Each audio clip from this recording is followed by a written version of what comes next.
Olá, bom dia. Bom dia. Bom dia, este é o Visual, um programa acessível da TV Brasil. E aqui os surdos podem acompanhar as notícias na língua brasileira de sinais. Quer participar do nosso programa? Acesse facebook.com/visual TV Brasil. Com apoio de emissoras públicas de todo o país, o Visual começa agora.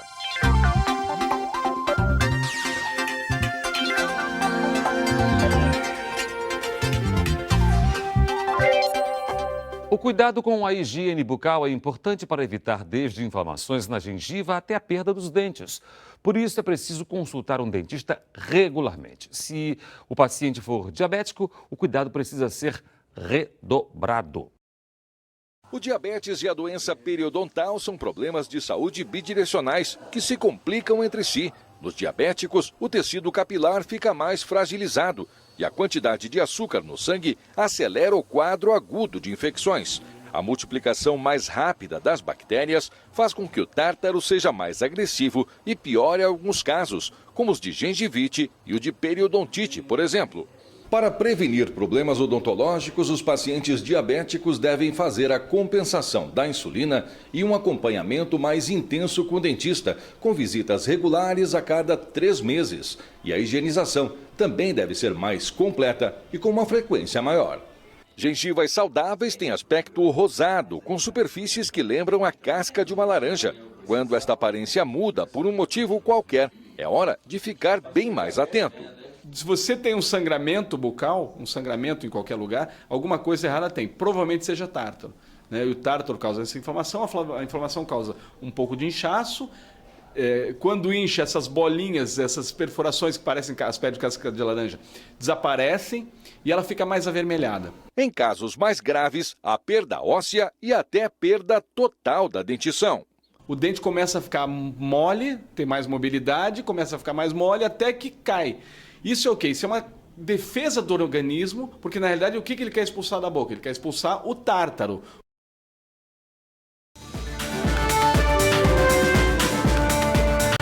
Olá, bom dia! Hora das notícias paralímpicas. Na próxima semana, entre os dias 22 e 24 de abril, o estádio aquático do Parque Olímpico na Barra vai receber o Open Internacional de Natação Paralímpica, mais um evento teste para os Jogos do Rio. A expectativa é receber cerca de 212 atletas, sendo 99 estrangeiros. A Argentina terá a maior delegação para o evento, com 13 atletas, seguido do México com 11 e depois Colômbia e Estados Unidos com 10 nadadores cada. Falando de rivais, o Brasil não vai ter moleza. Quem já confirmou presença foi o colombiano Nelson Crispim, adversário direto do brasileiro Thalisson Glock nos 200 metros medley classe SM6. Inclusive, no Mundial de Glasgow, na Escócia, ano passado, Crispim ficou com a prata e o brasileiro o bronze. Já no Parapan de Toronto, de 2015, quem ficou com o ouro foi Thalisson. Outro brasileiro que vai ter trabalho nas piscinas será Matheus Heine, dos 100 metros livre, classe S11. Ele vai se deparar com o rival da África do Sul, Hendrik Hebst, e também o japonês Reiki Kimura. Bom momento para testar nossos atletas, a organização para que nada atrapalhe as conquistas nos Jogos Paralímpicos do Rio. Até a próxima, hein?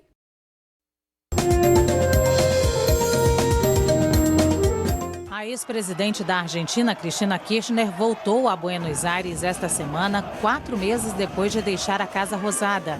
Ela chegou para dar explicações sobre 2 processos contra ela e foi recebida por uma multidão ainda no aeroporto. A ex-presidente foi convocada para explicar por que o Banco Central vendeu dólares futuros a preços inferiores aos do mercado internacional. A operação teria causado aos cofres públicos um prejuízo equivalente a 7 bilhões de reais. Cristina Kirchner também está sendo investigada pela Justiça num caso de lavagem de dinheiro. Keiko Fujimori venceu o primeiro turno das eleições presidenciais e vai disputar o segundo turno no dia 5 de junho com Pedro Pablo Kuczynski. Formada em administração nos Estados Unidos, a candidata é filha do ex-presidente Alberto Fujimori, condenado a 25 anos de prisão por crimes de lesa humanidade. Já Pedro Pablo Kuczynski é ex-ministro e economista no Banco Mundial. O secretário de Estado americano John Kerry foi esta semana o principal nome do país a visitar Hiroshima, no Japão, desde a Segunda Guerra Mundial. Kerry não fez nenhum pedido de desculpas ao governo pela bomba, mas defendeu um mundo sem armas nucleares. Hiroshima foi a primeira cidade a ser atingida pela bomba atômica em 6 de agosto de 1945, para forçar a rendição do Japão na Segunda Guerra Mundial. Ele foi ao país para a reunião do G7 sobre armas nucleares. 6 pessoas foram presas na Índia depois de um acidente envolvendo fogos de artifício que deixou mais de 100 mortos. O acidente aconteceu por volta das 3 da manhã de domingo, em um templo onde cerca de 15 mil pessoas acompanhavam um evento. Os detidos pela polícia são acusados de terem acionado os fogos sem permissão ou qualquer esquema de segurança.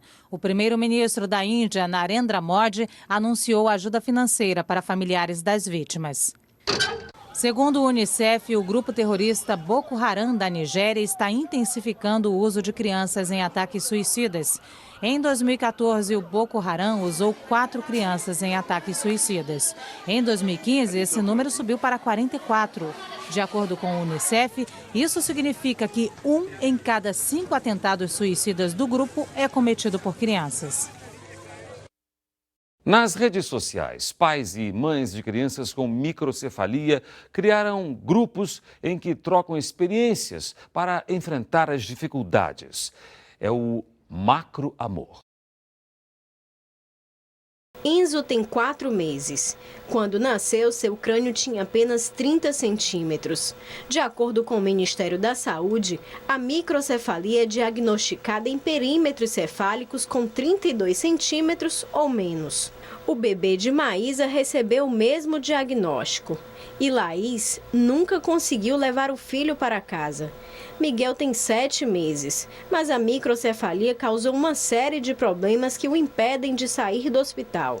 Os problemas do Miguel têm sido até maiores do que os outros bebês, exatamente porque eu contraí o vírus muito cedo, quando estava poucas semanas de gestação. A microcefalia dos filhos uniu essas mães que nunca haviam se visto.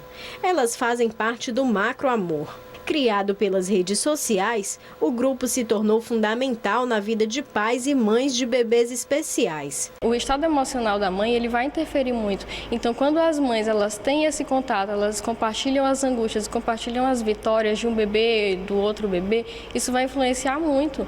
A troca de experiências costuma acontecer por meio virtual.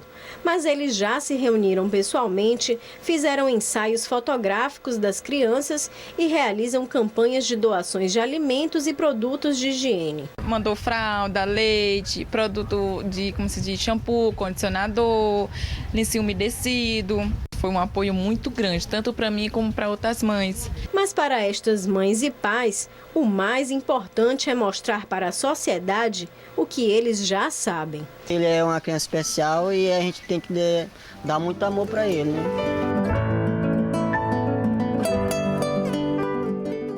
Pela primeira vez, uma Olimpíada terá a participação de uma equipe de refugiados. Isso mesmo. São atletas como a nadadora que você vai conhecer agora.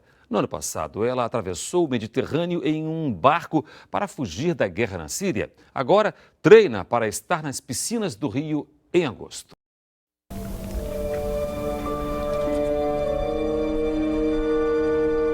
Mais de 60 milhões de pessoas vivem fora do país de origem como refugiados, segundo dados da ONU. Um recorde histórico. Durante os Jogos do Rio, um time composto somente por atletas nessa condição vai defender a bandeira olímpica. Receberão suporte financeiro e de equipamento. Vão participar do desfile de abertura dos Jogos e terão um lugar na Vila Olímpica. Nas palavras do presidente do Comitê Olímpico Internacional, Thomas Bach, a atual crise causada pela saída de muitos refugiados mexeu com os dirigentes da entidade. Esses atletas não têm um time para fazer parte, nem bandeira, nem hino, e agora serão acolhidos pelo movimento olímpico.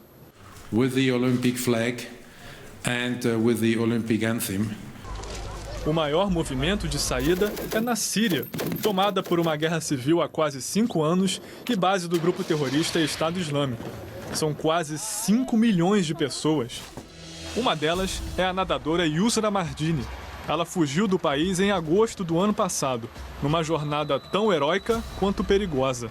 Yusra e a irmã, atletas da natação desde pequenas, caíram na água para impedir que um barco lotado de conterrâneos virasse nas ondas do Mar Egeu, quando tentavam chegar à Grécia. Ela conseguiu desembarcar na Europa e, pulando de país em país, recebeu uma oportunidade de treinar na Alemanha. A atleta já havia participado do Mundial de Piscina Curta na Turquia em 2012. Às vezes, sem estar lá no local, a gente não consegue ter noção exata do tamanho do problema. Lá na Síria, por exemplo, não dava nem para cair na piscina sem se preocupar com o que poderia acontecer. Yusra conta que, por causa da guerra, muitas vezes não era possível treinar. Ou pior, às vezes havia até uma bomba na piscina.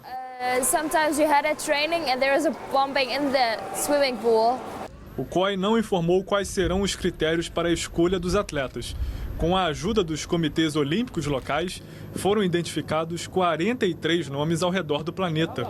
Desses, entre 5 e 10 atletas serão selecionados para fazer parte do time, que vai ser anunciado em junho. Quem sabe que tem chance, como a Yusra, se dedica a treinar. E é assim que ela quer conquistar uma dessas vagas. Seria uma forma de inspirar outras pessoas que enfrentam todo tipo de problema na vida. Segundo Yusra, as dificuldades são o motivo pelo qual ela está mais forte hoje e é capaz de atingir as próprias metas. No fundo, Yusra quer provar que a falta de uma vaga olímpica pode até não ser o maior dos problemas, mas conseguir esse feito pode ser o maior dos exemplos. O Visual fica por aqui. E pelo nosso WhatsApp você entra em contato com a gente e pode mandar sugestões. Anote aí, 021 974 522 300. Bom dia. Obrigada pela companhia. Tchau. Tchau para você.